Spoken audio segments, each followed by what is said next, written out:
Hello investors, welcome back to another video.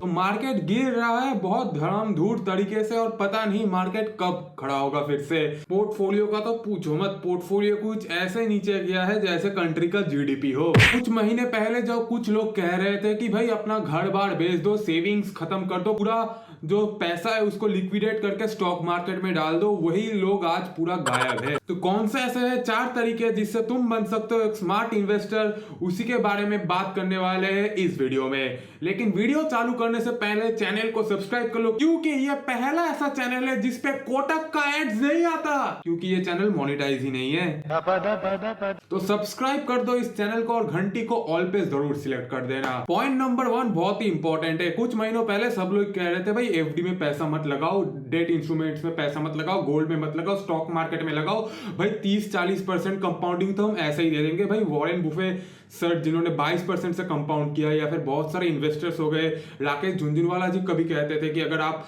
16-17-18% पे compound करते हैं तो you are a king, if you can compound at a rate of 20% then you are a emperor. और वही Instagram x के कुछ लोग तो भाई 40% कैगरे बना रहे थे, खुद को अगला राकेश झुनझुनवाला डिक्लेयर कर चुके थे। लेकिन जब अब मार्केट गिरा वो लोग 9-2-11 हो चुके हैं। तो first thing which you need to do is understand different asset classes. सबसे पहले बात करेंगे हम एफडी की। एफडी मतलब फिक्स डिपॉजिट। तो भाई अगर तुम फिक्स डिपॉजिट में पैसा डाल रहे हो और ये सोच रहे हो कि 2-3 साल में मेरा पैसा डबल हो जाएगा, तो my friend you are wrong.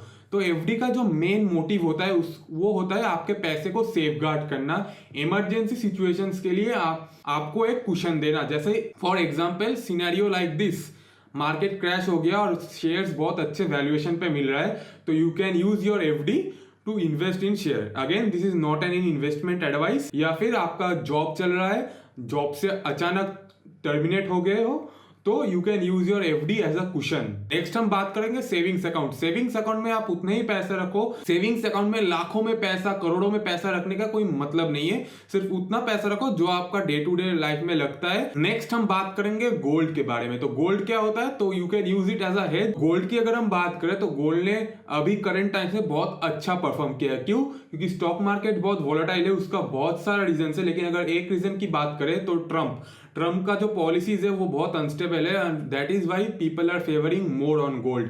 और यूएस भी बैंक ऑफ इंग्लैंड से बहुत ज्यादा गोल्ड इंपोर्ट कर रहा है, तो investors are investing heavily on gold, और उसकी वजह से gold prices have risen a lot. So people who have invested in gold they are enjoying the returns. Next जो हम चीज की बात करेंगे वो है डेट इंस्ट्रूमेंट्स। गवर्नमेंट बॉन्ड्स हो गया, ट्रेजरी बिल्स हो गया, तो इसको हम कहते हैं डेट इंस्ट्रूमेंट्स। तो अगर आपको ज्यादा वॉलेटिलिटी पसंद नहीं है और आपको थोड़ा बहुत सेफ साइड भी चाहिए, तो you can use debt instruments as a hedge. तो इसीलिए कहते हैं एसेट एलोकेशन, पोर्टफोलियो डाइवर्सिफिकेशन बहुत ज्यादा इंपॉर्टेंट होता है।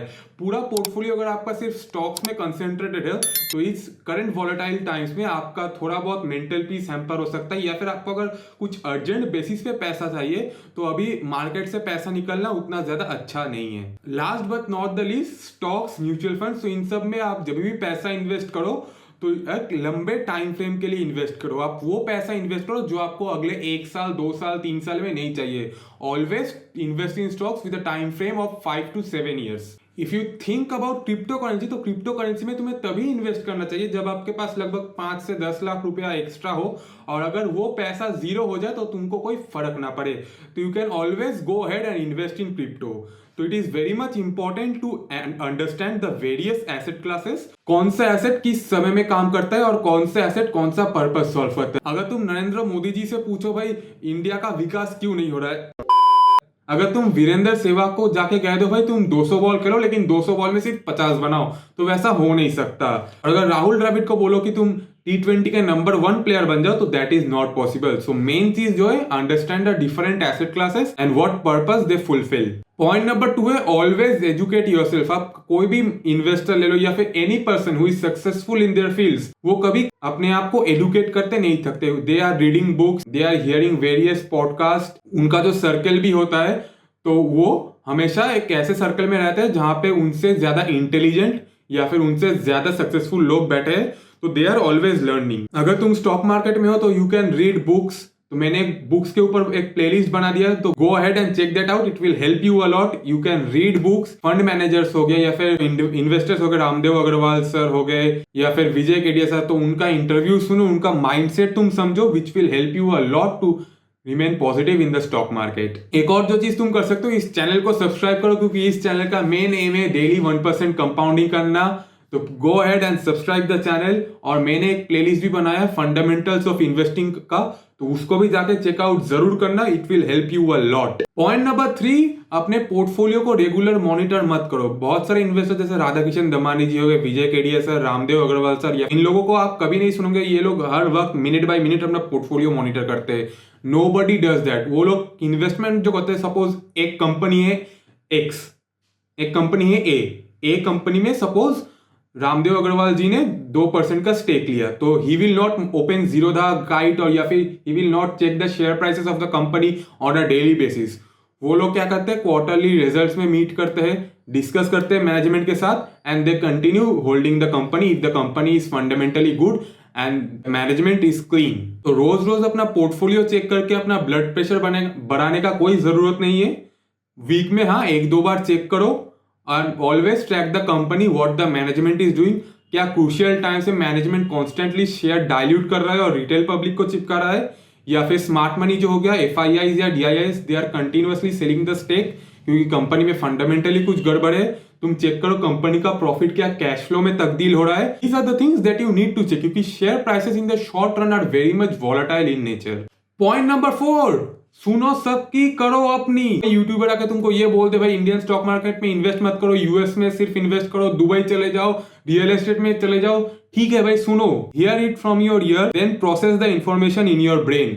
हम क्या करते हैं ना, बहुत सारे लोगों से इन्फ्लुएंस हो जाते हैं जो कहते हैं उसी स्टॉक में इन्वेस्ट करते हैं। जब स्टॉक ने रिटर्न नहीं दिया तो कमेंट सेक्शन में, अरे यार इसने तो इस स्टॉक में इन्वेस्ट करने को बोला था, स्टॉक तो गिर गया, क्या इन्वेस्टर बनेगा, क्या वो बनेगा। You need to understand a basic thing. जो इन्वेस्टर्स है, अगर उन्होंने 10 स्टॉक लिया है, कोई भी इन्वेस्टर हो गया, B it any YouTuber, B it any professional investor, B it any institutions like FII और DII, सपोज उन्होंने 10 स्टॉक लिया तो 10 में से 10 कभी मल्टीबैगर नहीं हो सकता। 3-4 स्टॉक्स एकदम जीरो में चला जाता है, 2-3 स्टॉक मल्टीबैगर रिटर्न देता है, कुछ एवरेज रिटर्न देता है। All the things together make up the portfolio. 2-3 stock multibagger return देते हैं, it covers up the entire portfolio and balances the compounded annual growth rate। तो always make sure आप कहीं से भी इंफॉर्मेशन लो, बुक्स हो गया, यूट्यूब वीडियो हो गया, पॉडकास्ट हो गया, whatever the source may be, लेकिन always do your due diligence. Suppose एक पॉडकास्ट में किसी ने बोला केमिकल सेक्टर में अभी बहुत ज्यादा दम दिख रहा है, chemical sector might do well और companies are continuously doing capex. तो फर्स्ट तुम्हारे दिमाग में ये होना चाहिए, क्या तुम केमिकल बिजनेस को अंडरस्टैंड करते हो? अगर तुम्हारा जवाब है हाँ, तो go ahead and study the chemical sector and study the companies. अगर सपोज तुमने कंपनी बी सिलेक्ट किया केमिकल सेक्टर में, तो देखो क्या कंपनी बी का बिजनेस तुम अच्छे से समझ सकते हो, देखो क्या फाइनेंशियल्स, बैलेंस शीट सब कुछ ठीक ठाक है, उनके एनुअल रिपोर्ट्स पढ़ो, उनके मैनेजमेंट का कुछ इंटरव्यू सुनो, कॉन कॉल सुनो, and then go ahead and invest in the company if all your check boxes are met. Just because किसी XYZ ने ये बोल दिया दिस विल डू वेल या फिर this sector has the potential, don't go ahead and blindly invest. Always do your due diligence. कोई भी person ये ठेका लेके नहीं बैठा है कि तुम्हारा पोर्टफोलियो या फिर तुमको वेल्दी बनाएगा। You are always on your own, so please use your brain before getting influence from anyone. तो ये थे 4 मेथड जिससे तुम भी एक स्मार्ट इन्वेस्टर बन सकते हो। अगर तुमको भी कुछ और मेथड्स पता है तो please go ahead and do mention in the comment section. तब तक के लिए मैं मिलता हूं अगले वीडियो में। Like the video and don't forget to subscribe peculiar.